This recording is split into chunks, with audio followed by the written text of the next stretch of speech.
നമ്മുടെ ഇതാ കാത്തിരുന്ന SSLC കെമിസ്ട്രി എക്സാം തൊട്ടടുത്തെത്തിയിരിക്കുകയാണ്. സോ A+ൽ കുറഞ്ഞതൊന്നും നമുക്ക് വേണ്ട അല്ലെ, 36-ലധികം മാർക്ക് നേടുക എന്നുള്ളത് മാത്രമാണ് നമ്മുടെ ലക്ഷ്യം. അപ്പൊ അതിലേക്ക് നിങ്ങളെ എത്തിക്കാൻ, അതിലേക്ക് ഒരു പടി കൂടെ നിങ്ങളുടെ അടുത്തേക്ക് എത്തിക്കുന്നതിന് വേണ്ടി വളരെ ഇമ്പോർട്ടൻ്റ് ആയിട്ടുള്ള കുറച്ച് ചോദ്യങ്ങൾ എൻ്റെ കയ്യിലുണ്ട്. സോ നമുക്ക് ഡിസ്കസ് ചെയ്താലോ? ഇതുപോലെയുള്ള ചോദ്യങ്ങൾ 100% നാളത്തെ പരീക്ഷ പേപ്പറിൽ നിങ്ങൾക്ക് പ്രതീക്ഷിക്കാൻ സാധിക്കും എന്നത് തന്നെയാണ് എൻ്റെ വിശ്വാസം. Shall we begin? അപ്പോൾ ഒന്നാമത്തെ ചോദ്യം നോക്കാം. For electroplating gold on iron ബാങ്കിൽ gold is used as anode. നോക്കിക്കേ, ഇരുമ്പ് വളയിൽ സ്വർണം വൈദ്യുത ലേപനം ചെയ്യുമ്പോൾ സ്വർണത്തെ ആനോഡായിട്ട് ഉപയോഗിക്കുന്നു. ഇത് ശരിയാണോ? സോ ഇലക്ട്രോപ്ലേറ്റിംഗ് ചെയ്യുമ്പോൾ ആരെയാണോ നമ്മൾ ഇലക്ട്രോപ്ലേറ്റിംഗ് ചെയ്യേണ്ടത്, അയാളെ ബാറ്ററിയുടെ നെഗറ്റീവ് ടെർമിനലിലേക്ക് കണക്ട് ചെയ്യുക അല്ലെ, അതായത് കാഥോഡായിട്ട് എടുക്കുക. ആരെ കൊണ്ടാണോ ഇലക്ട്രോപ്ലേറ്റിംഗ് ചെയ്യുന്നത്, അയാളെ ബാറ്ററിയുടെ പോസിറ്റീവ് ടെർമിനലിലേക്ക് കണക്ട് ചെയ്യുക, അതായത് ആനോഡായിട്ട് ഉപയോഗിക്കുക. അപ്പൊ ഇരുമ്പ് വളയുടെ മുകളിൽ ഗോൾഡ് പ്ലേറ്റ് ചെയ്യണമെങ്കിൽ ഇരുമ്പ് വളയെ നമ്മൾ നെഗറ്റീവിലേക്കും ഗോൾഡിനെ പോസിറ്റീവിലേക്കും കണക്ട് ചെയ്യണം. സോ ഇരുമ്പ് വളയായിരിക്കും നമ്മുടെ കാഥോഡ്, ഗോൾഡ് ആയിരിക്കും നമ്മുടെ ആനോഡ്. അപ്പൊ ഇവിടുത്തെ അസേർഷൻ എ എന്ന് പറയുന്നത് ഇവിടെ കറക്റ്റ് ആണ് അല്ലെ, പ്രസ്താവന എ ഇവിടെ കറക്റ്റ് ആണ്. ഇനി gold is more reactive than copper, oxidation takes place in gold. നോക്കിക്കേ, സ്വർണത്തിന് ചെമ്പിനേക്കാൾ രാസപ്രവർത്തന ശേഷി കൂടുതലാണ്, സ്വർണത്തിന് ഓക്സീകരണം സംഭവിക്കുന്നു. ഇത് ശരിയാണോ? ഗോൾഡിന് കോപ്പറിനെക്കാട്ടിലും റിയാക്ടിവിറ്റി കൂടുതലായതുകൊണ്ടാണോ നമ്മൾ ആനോഡായിട്ട് ഉപയോഗിക്കുന്നത്? അല്ല. അല്ലെങ്കിൽ തന്നെ ഗോൾഡ് എടുത്തു കഴിഞ്ഞാൽ മക്കളെ നോക്കിക്കേ, അതിന് കോപ്പറിനേക്കാൾ റിയാക്ടിവിറ്റി കൂടുതലാണോ? റിയാക്ടിവിറ്റി സീരീസിൽ കോപ്പറിന്റെ താഴെയാണ് ഗോൾഡ് വരിക. So the reactivity of gold is less than copper അല്ലെ, കോപ്പറിനെക്കാട്ടിലും കുറവാണ് ഗോൾഡിന്റെ ക്രിയാശീലം എന്ന് പറയുന്നത് അല്ലെ. അപ്പൊ ഇവിടെ റീസൺ തെറ്റാണ്. സോ എ ശരിയാണ്, ആറ് ശരിയല്ല. ഓപ്ഷൻ സി ആണ് നമ്മുടെ കറക്റ്റ് ആയിട്ടുള്ള ഉത്തരം. ഓക്കെ, അപ്പൊ അസേർഷൻ റീസൺ വരുമ്പോൾ നിങ്ങൾക്ക് ഒരു മാർക്ക് നഷ്ടപ്പെടാൻ ഭയങ്കര സിമ്പിളാണ്. അപ്പൊ അതുകൊണ്ട് കറക്റ്റ് ആയിട്ട് വായിക്കാം കേട്ടോ, കൃത്യമായിട്ട് വായിച്ചു നോക്കാം ഉത്തരം. റെഡി? യെസ്, അടുത്തതിലേക്ക് പോകുന്നു. Two situations of a fixed mass of gas kept in T at a cylinder at 250 degree സെൽഷ്യസിൽ കേട്ടോ, അതായത് 250 ഡിഗ്രി സെൽഷ്യസിൽ ഒരു സിലിണ്ടറിൽ സൂക്ഷിക്കുന്ന രണ്ട് സാഹചര്യങ്ങളാണ് തന്നിട്ടുള്ളത്. ആദ്യത്തെ കേസിൽ നോക്കിക്കേ, പ്രഷർ 8 atm ആയിരുന്നപ്പോൾ വോളിയം 20 ലിറ്റർ ആയി. ഓക്കെ, രണ്ടുപേരെ നമ്മൾ 250 ഡിഗ്രി സെൽഷ്യസിൽ തന്നെയാണ്, ടെമ്പറേച്ചറിൽ ഒരു ചേഞ്ചും വരുത്തിയിട്ടില്ല കേട്ടോ. അപ്പം നോക്കാം, ആദ്യം പ്രഷർ 8 ആയിരുന്നു, അപ്പോൾ വോളിയം 20 ആയി.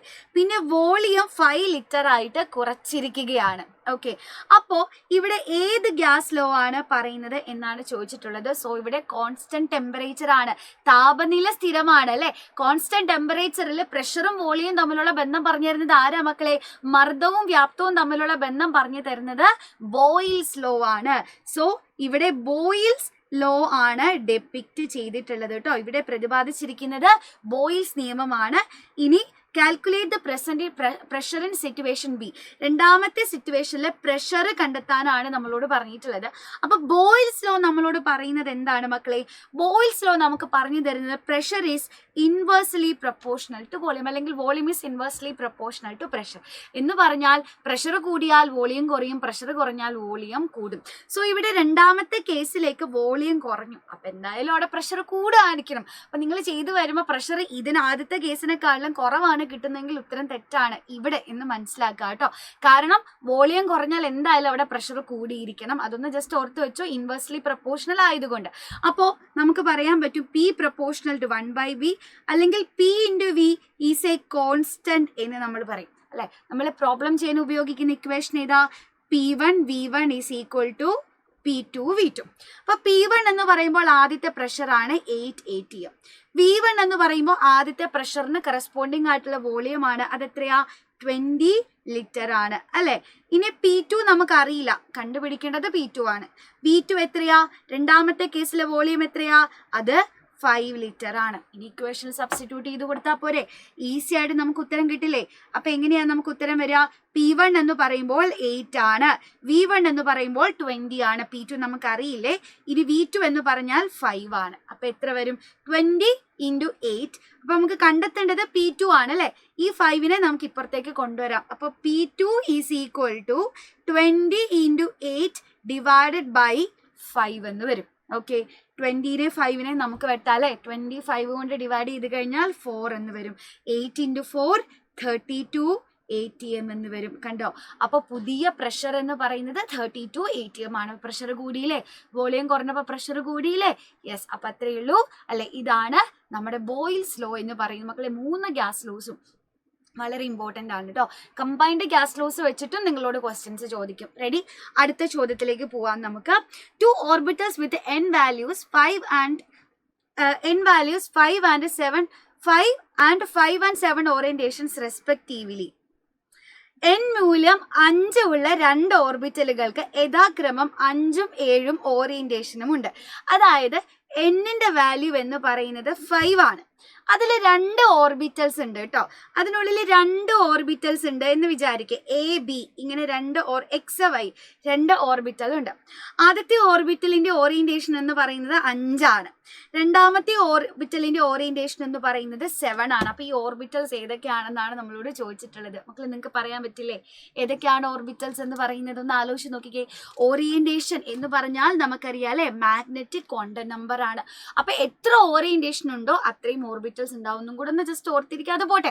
അതിപ്പോ നമ്മൾ അതിനെപ്പറ്റി കൂടുതൽ ഡീറ്റെയിൽ ആയിട്ട് ചിന്തിക്കുന്നില്ല, കൺഫ്യൂസ്ഡ് ആവേണ്ട. അപ്പോൾ ഓറിയന്റേഷൻ എന്ന് പറഞ്ഞാൽ എസ് എന്ന് പറയുന്ന നമ്മുടെ സബ്ഷെല്ലിന് ഒരു ഓറിയന്റേഷൻ ആണുള്ളത്. പി എന്ന് പറയുന്ന സബ്ഷെല്ലിന് 3 ഓറിയന്റേഷൻ ഉണ്ട്. ഡി എടുത്താൽ 5 ഓറിയന്റേഷൻ ആണ്. എഫ് എടുത്താൽ 7 ഓറിയന്റേഷൻ ആണ്. അപ്പൊ നമ്മളോട് പറഞ്ഞിട്ടുള്ളത് ഒരു ഓർബിറ്റൽ ആദ്യത്തെ സബ്ഷെൽ എടുത്തു കഴിഞ്ഞാൽ അതിന് 5 ഓറിയന്റേഷൻ. 5 ഓറിയന്റേഷൻ ഉള്ളത് ഏത് സബ്ഷെല്ലിനാണ് മക്കളെ? ഡി സബ്ഷെല്ലിനാണ്. ഇനി രണ്ടാമത്തെ ഇതിന് 7 ഓറിയന്റേഷൻ ഉണ്ട്. 7 ഓറിയന്റേഷൻ ഉള്ളത് ആർക്കാണ്? എഫ് എന്ന് പറയുന്ന സബ്ഷെല്ലിനാണ്. അപ്പൊ അതിനെ ഒന്ന് റെപ്രസെന്റ് ചെയ്തേ, ആ ഓർബിറ്റലുകളെ ഒന്ന് റെപ്രസെന്റ് ചെയ്ത വേഗം തന്നെ ഏതൊക്കെയാ വരിക?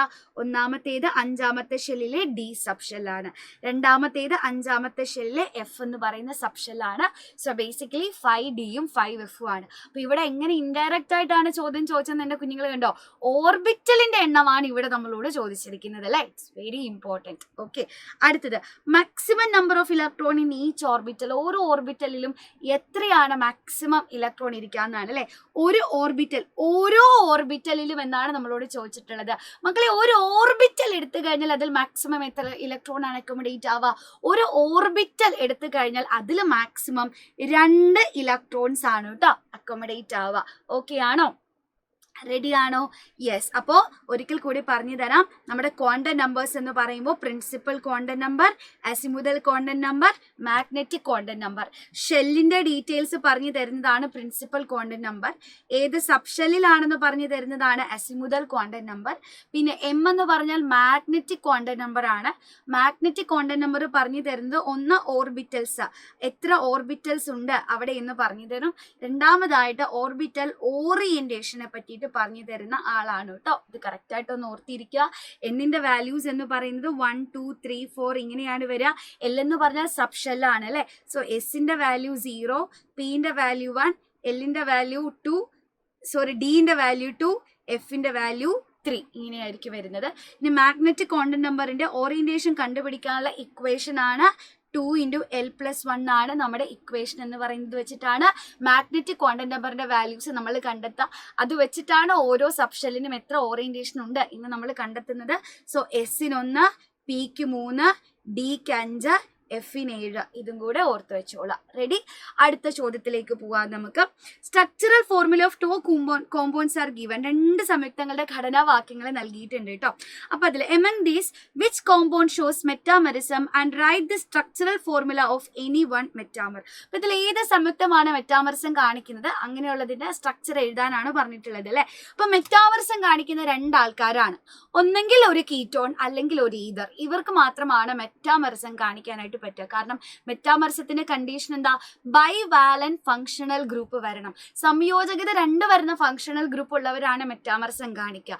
അതിന് എക്സാമ്പിൾ ആണ് കീറ്റോ ഗ്രൂപ്പും നമ്മുടെ ആൽക്കോക്സി ഗ്രൂപ്പും. അപ്പൊ ഇവർ 2 പേരും കീറ്റോണോ ഈതറോ ആയിരിക്കണം എപ്പോഴും മെറ്റാമറിസം കാണിക്കണമെങ്കിൽ. ആദ്യത്തെ ആളെ നോക്കിക്കേ, അത് ഹൈഡ്രോക്സിൽ ഗ്രൂപ്പ് ആണ്, വിച്ച് മീൻസ് ആൽക്കഹോൾ ആണ്. രണ്ടാമത്തെ കോമ്പൗണ്ട് എടുത്തു കഴിഞ്ഞാൽ അതിലുള്ളത് ആൽക്കോക്സി ഗ്രൂപ്പ് ആണ്, ഈഥർ ആണ് അല്ലെ. സോ ഏത് കോമ്പൗണ്ട് ആണ് മക്കളെ മെറ്റാമറിസം കാണിക്കുക? രണ്ടാമത്തെ കോമ്പൗണ്ട് ആയിരിക്കും. ഇനി ഇതിന്റെ മെറ്റാമെറിക് ജോഡിന്റെ പെയറിന്റെ സ്ട്രക്ചർ വരയ്ക്കാനായിട്ട് നമ്മളോട് പറഞ്ഞിട്ടുണ്ട്. അപ്പൊ മെറ്റാമെറിസം ഒന്നാമത്തെ ആളെ ഞാൻ ഇവിടെ വരയ്ക്കാം. മെറ്റാമെറിസം എന്ന് പറഞ്ഞാൽ എന്താ മക്കളെ? നമ്മുടെ ആ ഒരു ഫങ്ഷണൽ ഗ്രൂപ്പിന്റെ രണ്ട് സൈഡിലുമുള്ള കാർബൺ ആറ്റത്തിന്റെ എണ്ണത്തിൽ വ്യത്യാസം വരുന്നു. അങ്ങനെയാണ് മെറ്റാമെറിസം എറൈസ് ചെയ്യുന്നത്. ഫോർ എക്സാമ്പിൾ ഇതാണ്, ഈ O ആണ് ഇവിടുത്തെ ഫങ്ഷണൽ ഗ്രൂപ്പ് അല്ലെ. ഇതിന്റെ രണ്ട് സൈഡിലേക്ക് നോക്കിയാൽ കാർബൺ ആറ്റത്തിന്റെ എണ്ണം 2 2 ആണ്. ടോട്ടൽ 4 ഉണ്ട്. സോ രണ്ട് സൈഡിലും 2 2 വീതമാണ് ഉള്ളത്. അപ്പൊ നമ്മൾ ഇതിന്റെ മെറ്റാമർ വരയ്ക്കുന്ന സമയത്ത് ടോട്ടൽ കാർബൺ ആറ്റത്തിന്റെ എണ്ണം ഒരിക്കലും അവിടെ ചേഞ്ച് ചെയ്യാൻ പാടില്ല. എന്നാൽ രണ്ട് സൈഡിലുമുള്ള കാർബണിനെ അങ്ങോട്ടും ഇങ്ങോട്ടും മാറ്റുക. ഇവിടെ ഇപ്പൊ രണ്ടുമാണെങ്കിൽ നമുക്ക് എങ്ങനെ ചേഞ്ച് ചെയ്യാം? ഇവിടുന്ന് ഒന്നിന് ഇപ്പുറത്തേക്ക് മാറ്റിക്കൂടെ? 1 3 ആക്കി മാറ്റിക്കൂടെ? ഒരു സൈഡിൽ ഒരു കാർബൺ, മറ്റേ സൈഡിൽ 3. അപ്പോഴും ടോട്ടൽ കാർബണിന്റെ എണ്ണം 4 തന്നെയാണ്. എന്നാൽ ഫങ്ഷണൽ ഗ്രൂപ്പിന്റെ രണ്ട് സൈഡിലുമുള്ള കാർബൺ ആറ്റത്തിന്റെ എണ്ണത്തിൽ ചേഞ്ച് വരികയും ചെയ്തു. ശരിയല്ലേ? സോ ഇവന്റെ മെറ്റാമെറിക് പെയർ വരയ്ക്കുമ്പോൾ CH3O CH2 CH2 CH3 എന്ന് നമുക്ക് വരയ്ക്കാം അല്ലെ.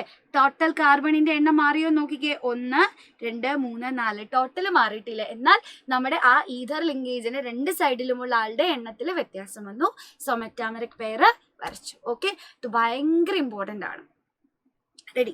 അടുത്തത്, write the position isomer of the first compound and it's IUPAC name. ഒന്നാമത്തെ സംയുക്തത്തിന്റെ പൊസിഷൻ ഐസോമറും അതിന്റെ IUPAC നാമവും എഴുതുക. അപ്പൊ ഒന്നാമത്തെ ആളെന്ന് പറഞ്ഞാൽ ആരാണെന്ന് നോക്കിക്കേ. CH3 CH2 CH2 CH2OH. Position isomers എന്ന് പറഞ്ഞാൽ എന്താ? മോളിക്കുലാർ ഫോർമുല സെയിം ആണ്, ഫങ്ഷണൽ ഗ്രൂപ്പ് സെയിം ആണ്. ഫങ്ഷണൽ ഗ്രൂപ്പിന്റെ പൊസിഷനിൽ മാത്രമാണ് വ്യത്യാസം വരുന്നത് അല്ലെ. ഫോർ എക്സാമ്പിൾ ഇവിടെ ഒന്നാമത്തെ കാർബണിനോട് ചേർന്നിട്ടാണ് നമ്മുടെ ഫങ്ഷണൽ ഗ്രൂപ്പ് ആയിട്ടുള്ള ഹൈഡ്രോക്സിൽ ഗ്രൂപ്പ് ഉള്ളത്. അപ്പൊ പൊസിഷൻ ഐസോമർ വരയ്ക്കുമ്പോൾ കാർബൺ ആറ്റത്തിന്റെ എണ്ണം മാറാൻ പാടില്ല, ഫങ്ഷണൽ ഗ്രൂപ്പ് മാറാൻ പാടില്ല. എന്നാൽ ഫങ്ഷണൽ ഗ്രൂപ്പിന്റെ പൊസിഷൻ മാത്രമേ നമുക്ക് മാറ്റാനായിട്ട് സാധിക്കും. ഇവിടെ ഫസ്റ്റ് കാർബണിലാണ് ഹൈഡ്രോക്സിൽ ഗ്രൂപ്പ് എങ്കിൽ ഇതിന്റെ പൊസിഷൻ ഐസോമർ വരയ്ക്കുമ്പോൾ നമ്മൾ എന്ത് ചെയ്യുക? ഇത് 2 3 4 അല്ലെ. ഈ ഫസ്റ്റ് കാർബണിൽ നിന്നും ഇതിനെ സെക്കൻഡ് കാർബണിലേക്ക് നമുക്ക് വേണമെങ്കിൽ മാറ്റാം അല്ലെ. അപ്പൊ ഇതിന്റെ പൊസിഷൻ ഐസോമർ വരയ്ക്കുമ്പോൾ CH3 CH2, ഇവിടെ രണ്ടാമത്തെ കാർബണിലേക്കായി ഹൈഡ്രോക്സിൽ ഗ്രൂപ്പ് അല്ലെ, CH3 എന്ന് വരും. അപ്പൊ ടോട്ടൽ കാർബൺ ആറ്റത്തിന്റെ എണ്ണം മാറിയോ? ഇല്ല. ഫങ്ഷണൽ ഗ്രൂപ്പ് മാറിയോ? ഇല്ല. ഫങ്ഷണൽ ഗ്രൂപ്പിന്റെ പൊസിഷനിൽ മാത്രമാണ് വ്യത്യാസം വന്നത്. ഇനി ഇതിന്റെ IUPAC നെയിം എഴുതാനായിട്ട് നമ്മളോട് പറഞ്ഞിട്ടുണ്ട്. അപ്പൊ IUPAC നെയിം എങ്ങനെ എഴുതാം? നമ്മൾ ഹൈഡ്രോക്സിൽ ഗ്രൂപ്പുകൾ വന്നാൽ ആൽക്കഹോളുകളാണ്. ആൽക്കഹോളുകൾക്ക് പേര് കൊടുക്കുമ്പോൾ ആദ്യം ടോട്ടൽ കാർബൺ ആറ്റത്തെ കൗണ്ട് ചെയ്യുക. 1 2 3 4 1 2 3 4 അല്ലെ. ടോട്ടൽ 4 കാർബൺ ആറ്റമാണ്. 4 കാർബൺ ആറ്റമുള്ള ആൽക്കെയിനിന്റെ പേരെന്താ? ബ്യൂട്ടെയിൻ എന്ന് വരും. ഇനി പേരിന്റെ അവസാനത്തെ E ഒഴിവാക്കി. ഇനി നമ്മൾ പൊസിഷൻ നമ്പർ, ഹൈഡ്രോക്സിൽ ഗ്രൂപ്പിന്റെ പൊസിഷൻ നമ്പർ പറയാ. ഇപ്പൊ രണ്ട് സൈഡിൽ നിന്നും നമുക്ക് എന്ത് ചെയ്യാം മക്കളെ? നമ്പർ ചെയ്ത് നോക്കാം. ഇടത്തുനിന്ന് വലത്തേക്ക് ചെയ്യുമ്പോൾ മൂന്നാമത്തെ കാർബണിലാണ് ഹൈഡ്രോക്സിൽ ഗ്രൂപ്പ് ഉള്ളത്. ഇനി നമുക്ക് തിരിച്ചു ചെയ്യാം. വലത്ത് നിന്ന് ഇടത്തേക്ക് ചെയ്യുമ്പോൾ രണ്ടാമത്തെ കാർബണിലാണ് ഹൈഡ്രോക്സിൽ ഗ്രൂപ്പ് ഉള്ളത് അല്ലെ. അപ്പൊ പൊസിഷൻ നമ്പർ എന്ന് പറയുമ്പോൾ എപ്പോഴും ചെറിയ നമ്പർ ആണ് നമ്മൾ തിരഞ്ഞെടുക്കുക അല്ലെ. ചെറിയ നമ്പർ ആയിരിക്കും എപ്പോഴും നമ്മുടെ പൊസിഷൻ നമ്പർ എന്ന് പറയുന്നത്. സോ ഇവിടെ 2 ഉണ്ട് 3 ഉണ്ട്. ഇതിൽ ഏതാ മിസ് തിരഞ്ഞെടുക്കേണ്ടത്? 2 എന്ന് പറയുന്ന ചെറിയ നമ്പർ ആണ് ഇവിടെ നമ്മൾ തീർച്ചയായിട്ടും തിരഞ്ഞെടുക്കേണ്ടത്. അപ്പൊ ഇവിടുത്തെ എന്റെ പൊസിഷൻ നമ്പർ കിട്ടിക്കഴിഞ്ഞു. അത് 2 ആണ്, ബ്യൂട്ടൻ 2. ഇനി ആൽക്കഹോൾ ആയതുകൊണ്ട് പേരിന്റെ അവസാനം ഓൾ എന്ന് ചേർക്കാം. അപ്പൊ ഇവളുടെ പേരാണ് ബ്യൂട്ടൻ 2 ഓൾ എന്ന് വരും. സെറ്റ് ആണോ? യെസ്. അടുത്തത് നോക്കുക കേട്ടോ. ക്വസ്റ്റ്യൻ ആണ്. ഒരു കോമ്പൗണ്ട് തന്നിട്ടുണ്ട്. Write the structural formula of functional isomer of this compound. അപ്പൊ ഇവിടെ തന്നിട്ടുള്ള സംയുക്തത്തിന്റെ ഫങ്ഷണൽ ഐസോമറിന്റെ ഘടനാവാക്യം എഴുതാം. അപ്പൊ ഫങ്ഷണൽ ഐസോമറിസം പഠിക്കുമ്പോൾ 2 സെറ്റാണ് പഠിക്കാനുള്ളത് മക്കളെ. സെയിം നമ്പർ കാർബണാറ്റമുള്ള, ശ്രദ്ധിച്ച് കേൾക്കണേ, സെയിം നമ്പർ കാർബണാറ്റമുള്ള ഒരു ആൽക്കഹോളും ഈഥറും ഫങ്ഷണൽ ഐസോമറാ. അതുപോലെ ആൽഡിഹൈഡും കീറ്റോണും ഫങ്ഷണൽ ഐസോമർ ആയിരിക്കും. ഒരേ നമ്പർ കാർബണാറ്റമുള്ള ആൽക്കഹോളും ഈഥറും ഫങ്ഷണൽ ഐസോമർ ആണ്. ആൽഡിഹൈഡും കീറ്റോണും ഫങ്ഷണൽ ഐസോമർ ആയിരിക്കും. റെഡി. അപ്പൊ ഇവിടെ തന്നിട്ടുള്ളത് ഏത് കോമ്പൗണ്ട് ആണെന്നൊന്ന് നോക്കി പറയാമോ? CH3 CH2 CH2 CH2 CHO. ഇവിടുത്തെ ഫങ്ഷണൽ ഗ്രൂപ്പ് CHO ഗ്രൂപ്പാണ് എന്ന് പറഞ്ഞാൽ ആൽഡിഹൈഡ് ഗ്രൂപ്പാ. സോ തന്നിട്ടുള്ളത് ഒരു ആൽഡിഹൈഡ് ആണ് അല്ലെ. അപ്പൊ ആൽഡിഹൈഡിന്റെ ഫങ്ഷണൽ ഐസോമർ എന്ന് പറഞ്ഞാൽ ആരായിരിക്കും? കീറ്റോൺ ആയിരിക്കും. അപ്പൊ ഇവിടെ എത്ര കാർബൺ ആറ്റം ഉണ്ട്? 1 2 3 4 5 5 കാർബൺ ആറ്റമുള്ള ഒരു ആൽഡിഹൈഡ് ആണ് ഇവിടെ തന്നിട്ടുള്ളതെങ്കിൽ 5 കാർബൺ ആറ്റമുള്ള ഒരു കീറ്റോൺ ആയിരിക്കും ഇവന്റെ ഫങ്ഷണൽ ഐസോമർ എന്ന് പറയുന്നത്. അപ്പൊ ഫങ്ഷണൽ ഐസോമറിസം എന്ന് പറഞ്ഞാൽ മോളിക്കുലാർ ഫോർമുല സെയിം ആണ്, എന്നാൽ ഡിഫറെന്റ് ഫങ്ഷണൽ ഗ്രൂപ്പ് ആണ് അല്ലെ. അപ്പൊ സെയിം നമ്പർ കാർബൺ ആറ്റമുള്ള ഒരു ആൽഡിഹൈഡും കീറ്റോണും ഫങ്ഷണൽ ഐസോമർ ആയിരിക്കും. സോ ഇവിടെ തന്നിട്ടുള്ളത് പെന്റനാൽ ആണ്. അപ്പൊ പെന്റനാലിന്റെ ഫങ്ഷണൽ ഐസോമർ എന്ന് പറയുമ്പോൾ പെന്റനോൺ ആയിരിക്കും. നമുക്കതിനെ വരയ്ക്കാം. CH3CO CH2 CH2 CH3. മക്കളെ ടോട്ടൽ കാർബൺ ഇൻക്ലൂഡിംഗ് ഫങ്ഷണൽ ഗ്രൂപ്പിലെ കാർബൺ കേട്ടോ. ഫങ്ഷണൽ ഗ്രൂപ്പിലെ കാർബൺ ആറ്റം ഉൾപ്പെടെയാണ് 5 വരേണ്ടത്, അല്ലാണ്ട് അത് എഴുതിയിട്ട് പിന്നെ ഒരെണ്ണം കൂടെ എക്സ്ട്രാ ഇട്ട് കൊടുക്കരുത് കേട്ടോ. ടോട്ടൽ 5 ഇവിടെ. പിന്നെ അതേപോലെ ഓർത്ത് വെക്കുക, ആൽഡിഹൈഡ് ഫങ്ഷണൽ ഗ്രൂപ്പ് സൈഡിൽ മാത്രമേ വരുള്ളൂ, എന്നാൽ കീറ്റോ ഗ്രൂപ്പ് ബൈവാലന്റാ, ഒരേ സമയം 2 ബോണ്ട് ഫോം ചെയ്യും, അതുകൊണ്ട് ഇയാൾ ഇടയിൽ മാത്രമേ വരുള്ളൂ. സൈഡിൽ എഴുതി വെച്ചാൽ മാർക്ക് കിട്ടില്ല. സോ പെന്റനാലിന്റെ ഫങ്ഷണൽ ഐസോമർ ആണ്. പെന്റൻ 2 ഓൺ ആകാം, അല്ലെങ്കിൽ പെന്റൻ 3 ഓൺ ആകാം, എന്തായാലും അത് ഫങ്ഷണൽ ഐസോമർ ആണ്.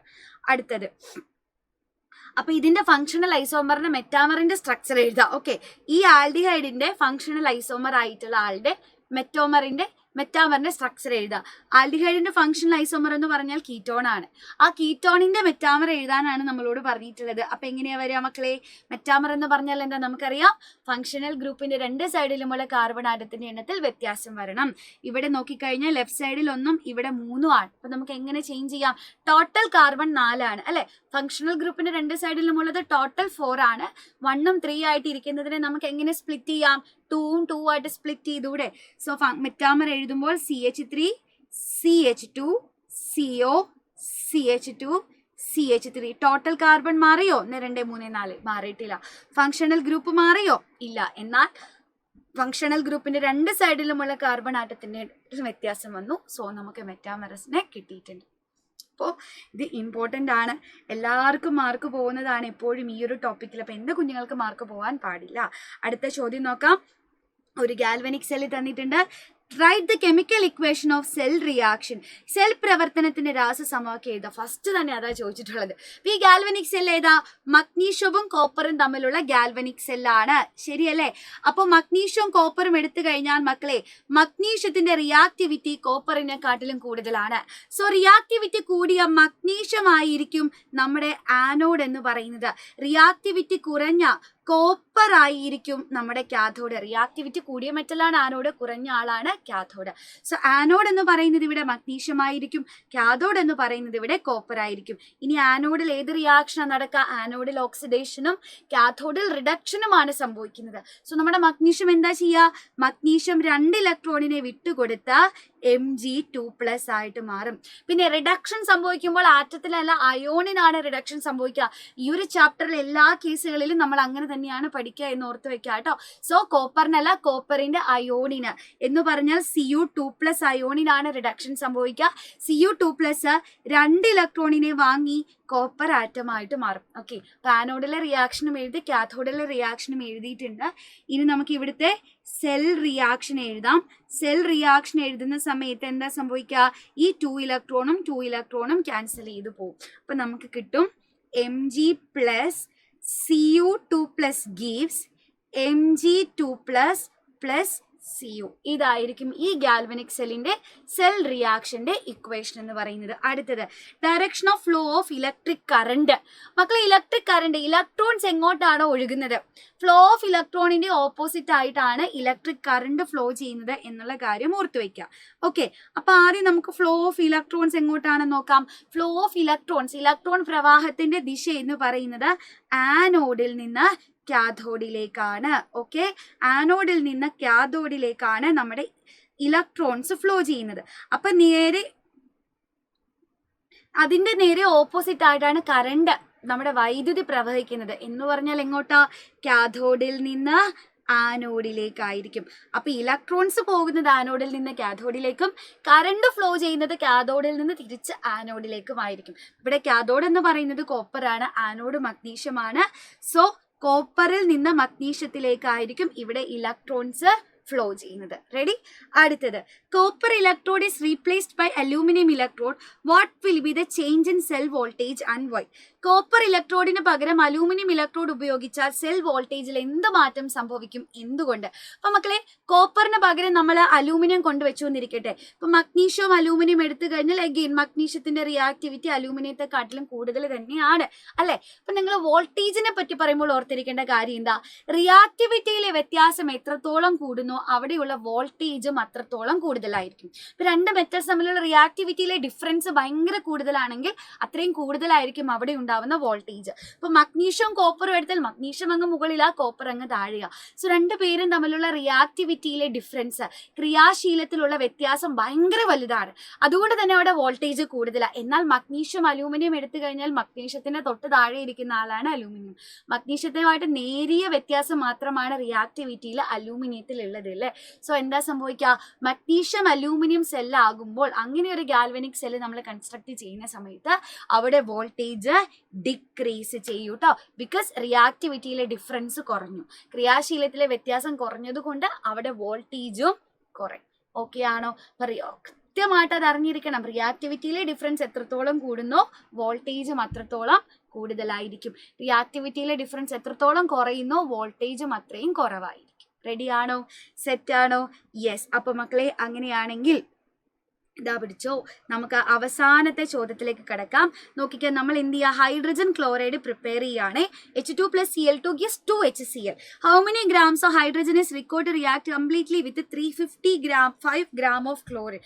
നോക്കിക്കേ, 355 ഗ്രാം ക്ലോറിനുമായിട്ട് രാസപ്രവർത്തനത്തിൽ ഏർപ്പെടാൻ എത്ര ഹൈഡ്രജൻ വേണം എന്നാണ് നമ്മളോട് ചോദിച്ചിട്ടുള്ളത്. സോ നിങ്ങൾ പേടിക്കേണ്ട, നമുക്ക് ഹിന്റ് ഒക്കെ തരും. ഹൈഡ്രജന്റെ മാസ് എന്ന് പറയുന്നത് H2 ഹൈഡ്രജൻ മോളിക്യൂളിന്റെ മാസാണ് 2 ഗ്രാം ആണ്. പിന്നെ Cl2 ക്ലോറിന്റെ അറ്റോമിക് മാസ് തരാം. ഞാൻ വേണമെങ്കിൽ ഹിന്റായിട്ട് അറ്റോമിക് മാസ് വരാം. ഹൈഡ്രജന്റെ അറ്റോമിക് മാസ് 1 ഗ്രാം ആണ്, ഗ്രാം അറ്റോമിക് മാസ്.